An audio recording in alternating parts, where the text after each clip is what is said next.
Want to bring in Republican strategist and Donald Trump campaign surrogate Boris Epshteyn, along with Democratic strategist Jessica Tarlov. Good to see you both. Thank you so much for joining us. Good morning. So let me get your expectations going into Tuesday. Jessica, kick us off here.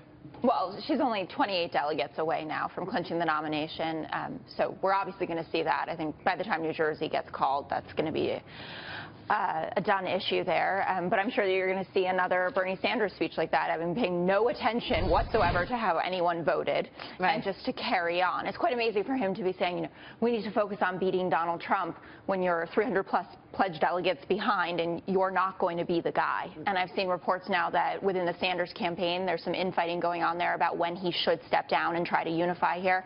Because you know what he did yesterday, bringing up the Clinton Foundation in his interview. A very good attack, by the way. Very good attack. Very good. Borrowed right from Republicans, right? So yes, how kind of him to take your attack lines and use them internally. I really appreciate that. Front page of the Wall Street Journal. It was great for us. Yeah. Great for us. The Sanders campaign split is the top story in the Wall Street Journal. Right. That's amazing. Even above the fold. Yeah, that's amazing. And, you know, I don't see it going as smoothly as a lot of the Democrats wish.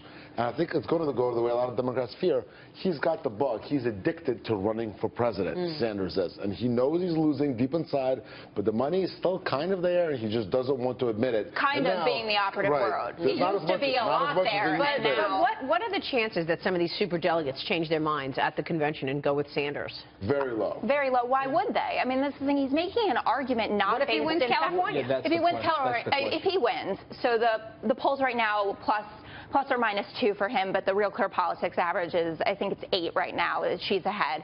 And we have seen a little bit of movement since her foreign policy speech on Thursday, which was, I think, incredibly meaningful for Democrats to kind of preview what she's going to be like versus Trump, because she hadn't gotten out there herself and done that. It had been more left to surrogates. So I think California incredibly close. I think she comes out on top by a small margin, but he could. That's still pledged. It's still a split in the pledged delegates. Your boss, Doug Schoen, last week in the Wall Street Journal wrote the following about the superdelegates. If Sanders wins in California, there is every reason to believe at the convention he will offer a rules change to require superdelegates to vote for the candidate who won their state's primary. But then he'll still lose. And maybe that's why Sanders is still in it, right? There are enough people out there saying that he has a shot, but also his message has switched, right? If you're anti-superdelegates, but you're hoping for the superdelegates to be the ones that put you over the top, there's a pretty good amount of hypocrisy there from Sanders. Boris, Dave and I were talking about this. Why didn't Mr. Trump rebut harshly the foreign policy speech? He has so much ammo against her. The Russian reset, the South China Sea, the situation in Benghazi. Because he's very worried about the Mexican. Everybody's saying this was a huge missed opportunity. Everybody is saying that. And he's very good counterpuncher. It's going to happen. It's going to happen likely this week. Why didn't it? Because there's plenty of time. Plenty of time still. It's not plenty of time. He knows how to co-opt a news cycle, and he lost it. And he saw it as an opportunity to let the speech settle. You'll see in a lot of polling, the speech did not make any move with independents or Republicans. Of course, the Democrats loved it, but they love everything she says. As far as the voters that really matter for the election, the speech really didn't make a move. You know, as you know, in any sport, you're just talking about team sports. She's like the coach that has tuned out, that's gotten tuned out by her team. A lot of people on both sides of the aisle thought it was a very good speech. Well, was it a foreign policy speech or an attack? No, it was an attack speech laced with foreign policy details. So it really wasn't a foreign policy. It wasn't.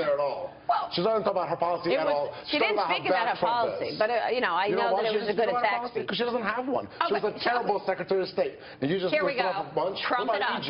But this is exactly the kind of points that Trump needed to come out with to counterpunch, and he didn't. So you have to wonder why. But why is that? And it's because of this issue about the Mexican judge and his thin skin. He spent 48 hours of news cycle wasted going on about this judge, then saying, oh, maybe a Muslim judge couldn't be impartial either. With all due appreciation to the Democrat strategist, as a Republican who knows what's happening, I will tell you there's a rebuttal coming. There's also been a strong foreign policy speech already from Trump. So in a way, she was rebutting him, but again, with none of her own policy. She could not point to not one success as Secretary of State, and that's what she's running. Well, an absolute terrible Secretary of State. The Wall Street Journal wrote an editorial about how he fell flat, not rebutting that her speech on Thursday.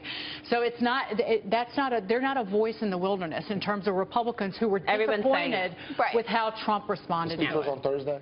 The speech was on Thursday. It's only Monday. He tweeted. Only Monday. He said he could have tweeted. He did tweet, but he did tweet a lot of responses. He talked about that she's just unfit to be president. That's not an answer.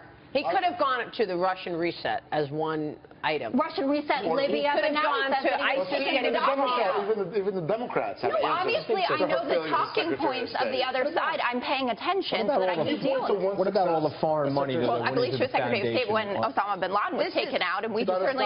That is not under the Department of State. Okay, let's give you a chance to advocate for her. What about all the foreign money that's gone into her foundation while she was Secretary of State? Yeah. Well, not to her donation, not to her foundation. It was her husband. Her name is on the foundation. It is now, but it was not at the time. But it makes a difference. You know, if everyone is penalized for what their spouse But he's does, getting the money. Come on. He is getting the money. Listen, when there is a clear line, when it's... What?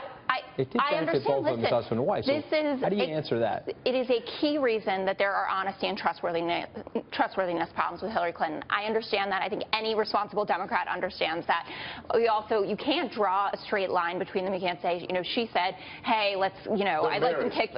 That's a straight line between Bill and Hillary Clinton. No, I'm talking about the donations and her role as Secretary. He had to get approval from the State Department because he wanted to give a speech in North Korea. Yeah. And they told him no. So it's hard to separate Bill Clinton from Hillary Clinton as she's Secretary of State with the foundation donation. But so far, they're husband and wife. Jessica, I want you to give her point of view. Go ahead. So how do I advocate that? I'm her Democratic strategist. I'm funneling money into my husband's foundation while I'm Secretary of State. We got uranium deals going on. We got all this sort of nonsense. Nigeria. I want you to reply and say, okay, I'm clean as a whistle. Here are the reasons why. I don't think that you can say clean as a whistle, and I think that this is a major problem. I mean, it's not, and you add that it's to the email server. There's an email problem. The Inspector General's report was a problem, but that's another thing about why Trump made a big mistake last week, because she had a terrible week before. That report was scathing. It basically said what she has said in the past about use of her email server is not true. Then she gives this great speech, which there are Republicans who think that.